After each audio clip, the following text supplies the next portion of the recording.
Mi novia pospuso la boda porque su mejor amigo le confesó su amor y ella quería darle una oportunidad. El karma fue brutal. Faltaban exactamente 2 semanas para mi boda cuando todo empezó a desmoronarse. Me llamo Edmundo, tengo 29 años, y hasta hace poco estaba convencido de que había tomado todas las decisiones correctas en mi vida. Llevaba 6 años de relación con Emilia, una mujer a la que conocí en la universidad y con la que construí, poco a poco, una vida estable. De esas que avanzan sin sobresaltos evidentes y que, con el tiempo, se convierten en rutina, compromiso y planes a largo plazo. Nos comprometimos un año antes de la fecha de la boda. Yo fui quien lo propuso. Recuerdo que lo planeé con cuidado, una cena en un restaurante tranquilo, un anillo sencillo pero elegante, y una conversación honesta sobre lo que queríamos para el futuro. Emilia aceptó sin dudar. No hizo una escena dramática, pero sonrió de una forma que en ese momento interpreté como seguridad. Con el paso de los meses, comenzamos a organizar todo. Reservamos el salón, contratamos el servicio de catering, elegimos la música, enviamos invitaciones. Incluso habíamos pagado la mayoría de los gastos por adelantado. Nuestras familias ya estaban involucradas, nuestras vidas estaban entrelazadas hasta en los detalles más pequeños.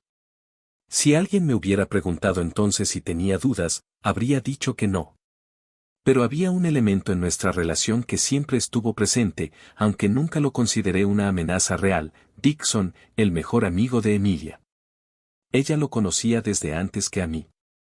Siempre lo describía como alguien importante, alguien que había estado con ella en momentos difíciles. Nunca me opuse a su amistad. No soy una persona celosa por naturaleza, y además, durante años, Dixon nunca mostró comportamientos que justificaran sospechas. Era atento, sí, pero dentro de lo que uno esperaría de un amigo cercano. Lo veía con frecuencia. Venía a reuniones, salía con nosotros, incluso llegó a ayudarnos con algunos preparativos de la boda. Si soy honesto, lo consideraba parte del círculo cercano. No diría que éramos amigos, pero había una relación cordial. Sin embargo, mirando hacia atrás, hubo señales que en su momento decidí ignorar. Por ejemplo, la manera en que Emilia cambiaba ligeramente su actitud cuando él estaba cerca. No era algo exagerado, pero sí perceptible. Su tono de voz se volvía más suave, reía con más facilidad, y a veces lo miraba de una forma que no supe interpretar en ese momento. También estaban las conversaciones que interrumpían cuando yo entraba a la habitación. O los mensajes que ella respondía con rapidez cuando veía su nombre en el teléfono. Nunca ocultó que hablaban con frecuencia, pero tampoco profundizaba demasiado en lo que compartían. Cada vez que alguna de esas situaciones me incomodaba, la racionalizaba. Me decía que era normal. Que después de tantos años de amistad, era lógico que tuvieran confianza. Que si hubiera algo más, ya habría pasado. Ese fue probablemente mi error más grande, asumir que el tiempo elimina posibilidades, cuando en realidad a veces solo las oculta. A 2 semanas de la boda, los preparativos estaban en su punto más intenso. Había llamadas constantes, ajustes de último momento, confirmaciones de asistencia. Emilia parecía ocupada, pero también más distante. No era algo evidente al principio. Simplemente estaba más callada, más absorta en sus pensamientos. La primera vez que noté que algo no estaba bien fue una noche cualquiera. Estábamos cenando en el departamento que compartíamos. Habíamos pedido comida porque ninguno tenía energía para cocinar. La televisión estaba encendida, pero ninguno realmente la estaba viendo. Era una de esas noches silenciosas que, en otro momento, habrían sido cómodas. Esa vez no lo eran. Emilia apenas probó su comida. Miraba su teléfono con frecuencia, como esperando un mensaje. Yo traté de iniciar conversación varias veces, pero sus respuestas eran cortas, mecánicas. En algún punto, le pregunté directamente si todo estaba bien. Ella tardó unos segundos en responder. No fue una pausa natural. Fue una pausa en la que claramente estaba decidiendo qué decir. Sí, solo estoy cansada, dijo al final. No le creí del todo, pero tampoco insistí. Pensé que el estrés de la boda podría estar afectándola más de lo que imaginaba. Es algo común, o al menos eso dicen. Los días siguientes no mejoraron. Si antes estaba distante, ahora parecía ausente. Pasaba más tiempo fuera de casa, alegando reuniones con proveedores o visitas a su familia. No tenía razones concretas para dudar, pero la sensación de incomodidad empezó a crecer. Una tarde, mientras revisábamos la lista de invitados, noté que había agregado a Dixon como acompañante especial, con un asiento en una mesa cercana a la nuestra. Le pregunté por qué. Ella respondió que era importante para ella que él estuviera cerca en un día tan significativo. La explicación era lógica, pero su forma de decirlo no lo era. Había una insistencia, una necesidad de justificar algo que yo no había cuestionado con tanta profundidad. Ese mismo día, por primera vez, sentí una inquietud real. No era celos. Era una especie de intuición difícil de describir. Como si algo estuviera fuera de lugar, pero aún no tuviera forma. 2 días después, esa intuición se convirtió en algo más concreto. Llegué al departamento más temprano de lo habitual. Había terminado una reunión antes de tiempo y decidí regresar sin avisar. No tenía ninguna intención oculta, simplemente quería descansar. Cuando entré, Emilia no estaba sola. Dixon estaba ahí. No estaban haciendo nada inapropiado. Estaban sentados en la sala, hablando. Pero el ambiente era distinto. No era una conversación casual. Había una tensión evidente. Ambos se quedaron en silencio cuando me vieron. Ese tipo de silencio que no es natural. Saludé con normalidad. Dixon respondió, pero su tono era incómodo. Emilia evitó mirarme directamente durante unos segundos. Les pregunté qué hacían. Emilia dijo que estaban hablando sobre la boda. No hice más preguntas en ese momento, pero algo en mí cambió. Esa noche, después de que Dixon se fue, intenté retomar el tema. Le pregunté si había algo que quisiera decirme. Le di una oportunidad directa de ser honesta. Ella negó que hubiera algún problema. Dijo que todo estaba bien. Dijo que yo estaba imaginando cosas. Por un momento, consideré aceptar esa explicación. Era lo más fácil. Lo más cómodo. Pero ya no me resultaba convincente. Faltaban pocos días para la boda. Todo estaba prácticamente definido, los invitados confirmados, los pagos realizados, los trajes listos, los horarios establecidos. En teoría, ya no había espacio para cambios importantes. Solo quedaban detalles menores. Esa noche, Emilia me pidió que habláramos. Me dijo que necesitaba decirme algo importante y que prefería hacerlo en casa, sin distracciones. Supe que no iba a ser una conversación sencilla. Nos sentamos en la sala. Ella no encendió la televisión ni intentó suavizar el ambiente.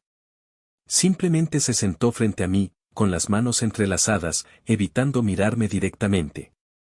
Hubo unos segundos de silencio que se sintieron más largos de lo normal. Finalmente, habló. Dijo que creía que debíamos posponer la boda. No cancelar. Posponer. Esa diferencia, en ese momento, me pareció irrelevante. Le pregunté por qué. Al principio, dudó. Luego respiró hondo, como si estuviera reuniendo valor, y finalmente dijo algo que, honestamente, no esperaba escuchar de esa forma tan directa. Dixon le había confesado que estaba enamorado de ella. Durante unos segundos, no respondí. No era solo la confesión en sí, sino el hecho de que ella estuviera planteando posponer la boda por eso. Le pregunté qué tenía que ver eso con nosotros. Fue entonces cuando empezó a llorar. No fue un llanto exagerado ni descontrolado, pero sí lo suficientemente evidente como para notar que estaba emocionalmente afectada. Dijo que Dixon era un gran hombre. Que siempre había estado para ella. Que la conocía de una manera que pocas personas lo hacían. Que no esperaba esa confesión, pero que, ahora que había ocurrido, no podía simplemente ignorarla. Le pregunté, de forma directa, si sentía algo por él. Esa fue la pregunta clave. Y también fue la que más tardó en responder. No dijo sí. Pero tampoco dijo no. Dijo que no estaba segura. Esa respuesta fue suficiente.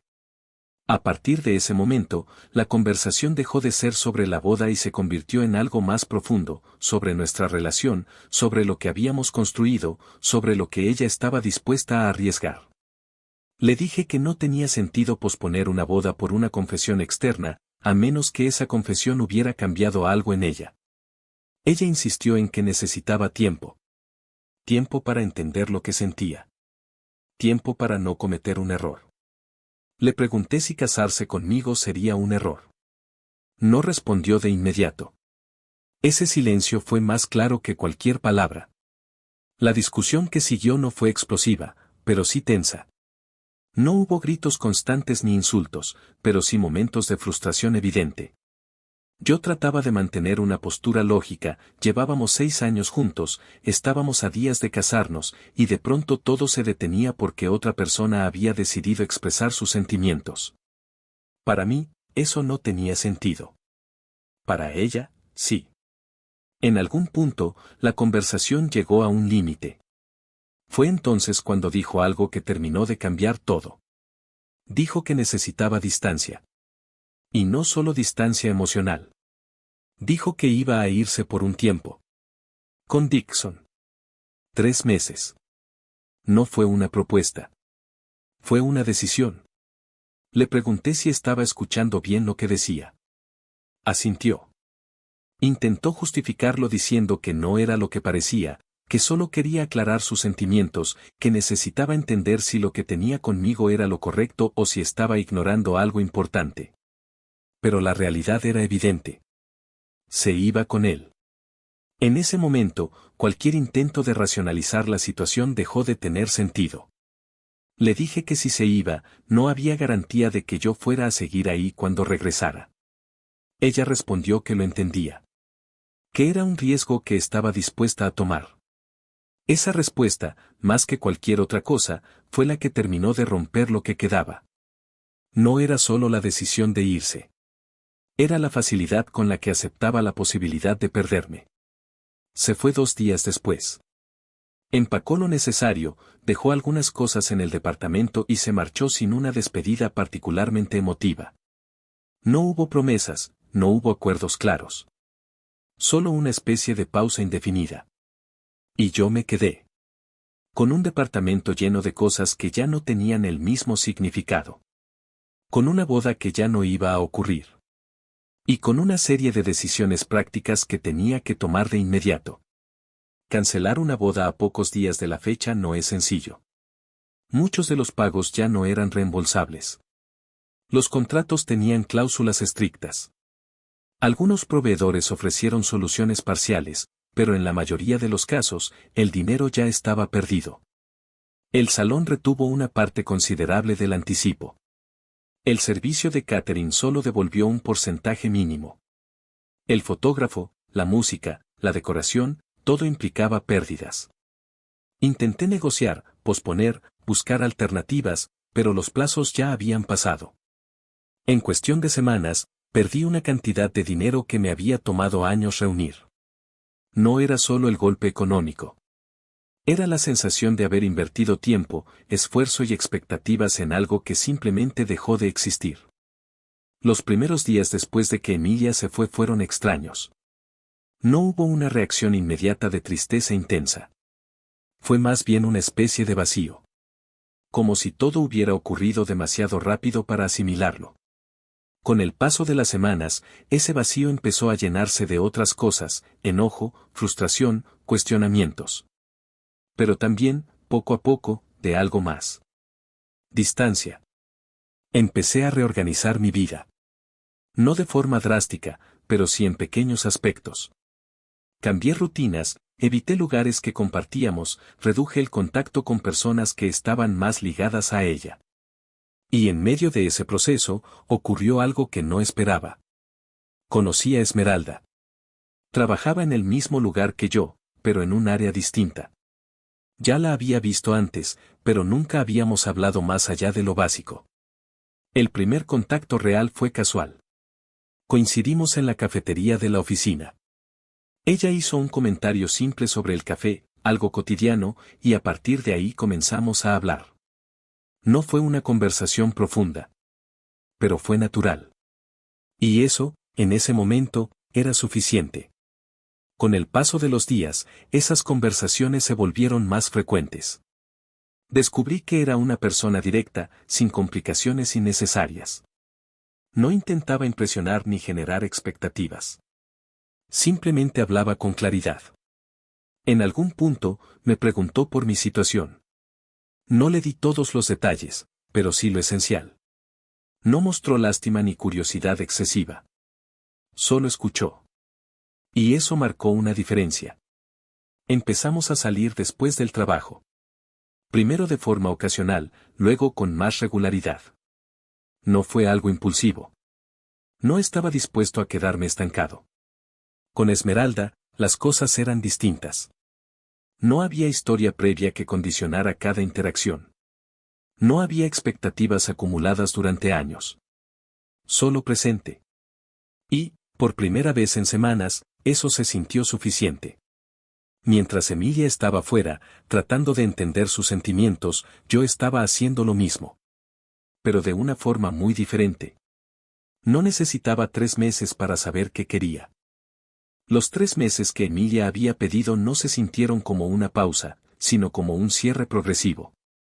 Al principio, su ausencia era un recordatorio constante de lo que había pasado, pero con el paso de las semanas, esa sensación fue perdiendo intensidad.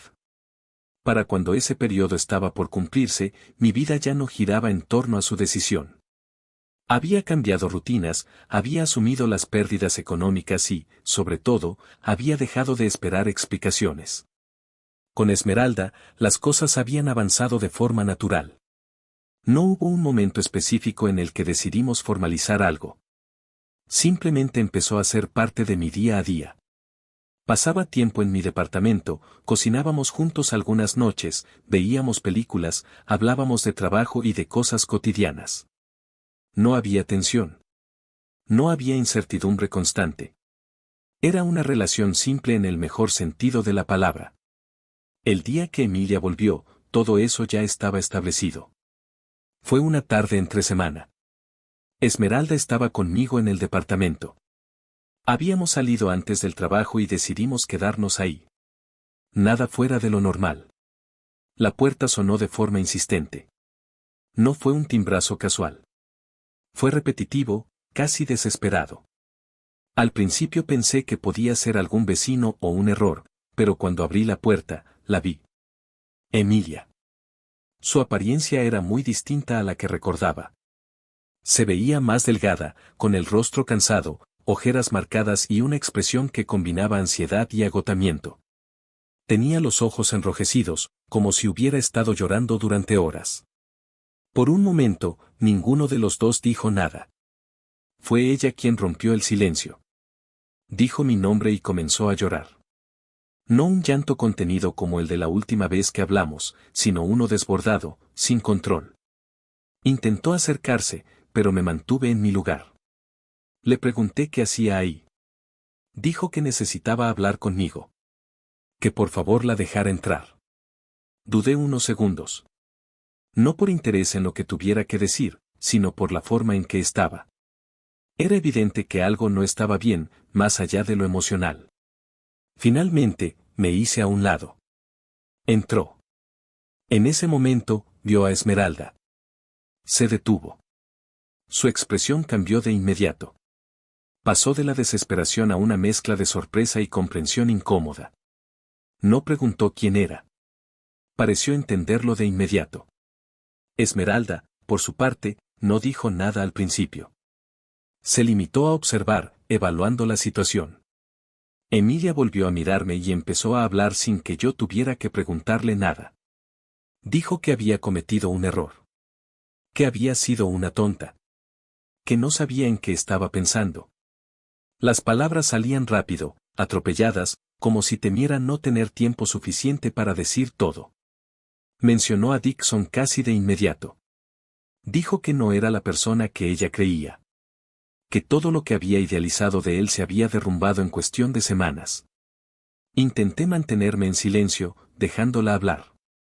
No porque quisiera escucharla, sino porque parecía necesitar decirlo. Explicó que, al principio, todo había sido confuso. Que pensó que tal vez había algo real entre ellos, algo que había ignorado durante años. Pero que esa idea se desmoronó rápidamente. Su tono cambió cuando empezó a describir la convivencia con él. No entró en detalles innecesarios, pero dejó claro que la relación no era lo que esperaba. Habló de comportamientos que la hacían sentir incómoda, de actitudes que no reconocía, de una dinámica que no tenía nada que ver con lo que había imaginado. Dijo que él tenía conductas que nunca había mostrado antes, que había aspectos de su personalidad que había ocultado durante años. Luego hizo una pausa. Respiró hondo. Y continuó con algo que cambió completamente el sentido de lo que estaba diciendo. Contó que, semanas atrás, comenzó a sentirse mal físicamente. No era algo grave al inicio, cansancio, una tos persistente, debilidad. Pensó que era estrés o algún problema menor. Pero los síntomas continuaron. Decidió hacerse estudios. Su voz se quebró en ese punto. Dijo que los resultados mostraron que tenía las defensas bajas. Que le recomendaron hacer análisis más específicos. Y que, finalmente, recibió un diagnóstico que no esperaba. Dijo la palabra con dificultad. VIH. El silencio en la habitación fue inmediato. Esmeralda dejó de apoyarse en la mesa y se enderezó, claramente impactada, aunque no intervino. Yo no reaccioné de inmediato. No por indiferencia, sino porque estaba procesando lo que acababa de escuchar. Emilia continuó. Dijo que, al recibir el diagnóstico, confrontó a Dixon. Le exigió una explicación. Según ella, él no negó nada. Dijo que ya lo sabía. Que lo había tenido desde hacía tiempo. Que no se lo había dicho a nadie. Que había pasado años sin estar con nadie por esa razón. Pero que, en algún punto, había dejado de importarle. Explicó que, antes de estar con ella, había tenido un encuentro con una persona, alguien que no conocía bien, y que ahí fue donde probablemente se contagió. Y que, al estar con Emilia, decidió no decir nada. Según sus propias palabras, la consideró su última oportunidad de tener una relación, sin pensar realmente en las consecuencias. Emilia hablaba con una mezcla de enojo y desesperación. No solo por la enfermedad, sino por la traición implícita en todo eso. Dijo que, cuando lo enfrentó, él reaccionó con frialdad. Que incluso minimizó la situación. Que llegó a decir que, después de todo, el sexo no había sido tan importante como pensaba, como si eso justificara algo. Que no mostró remordimiento real. Que simplemente aceptó lo ocurrido como algo inevitable. Cuando terminó de explicar eso, volvió a mirarme. Sus ojos estaban llenos de lágrimas. Dijo que había perdido todo. Que había dejado una relación estable por algo que no valía la pena. Que ahora no tenía a dónde ir. Que necesitaba ayuda. Que quería volver. Esa fue la parte más directa. No hubo rodeos. Pidió regresar como si los últimos meses no hubieran redefinido completamente la situación. La miré durante unos segundos. No sentí enojo en ese momento. Tampoco compasión. Le dije que no. No levanté la voz. No utilicé insultos. Simplemente le dije que no había nada a lo que regresar. Que la decisión que tomó no había sido un error momentáneo, sino una elección consciente. Que entendía que estuviera pasando por una situación difícil, pero que eso no cambiaba lo que había hecho. Ella intentó interrumpirme, pero continué. Le dije que, cuando decidió irse, aceptó la posibilidad de que yo siguiera adelante. Y eso fue exactamente lo que ocurrió. Se giró ligeramente hacia Esmeralda. Como si en ese momento terminara de asimilarlo por completo. Esmeralda, que había permanecido en silencio todo el tiempo, finalmente habló. Su tono fue firme. Dijo que las decisiones tienen consecuencias. Que no se puede esperar abandonar una relación, explorar otra opción y luego regresar cuando las cosas salen mal. No levantó la voz ni exageró sus palabras. Pero fue directa. Emilia comenzó a llorar de nuevo.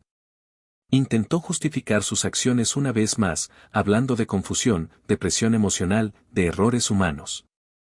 Pero ya no había espacio para eso. Le pedí que se fuera. No hubo discusión en ese punto. No porque estuviera de acuerdo, sino porque entendió que no iba a cambiar nada.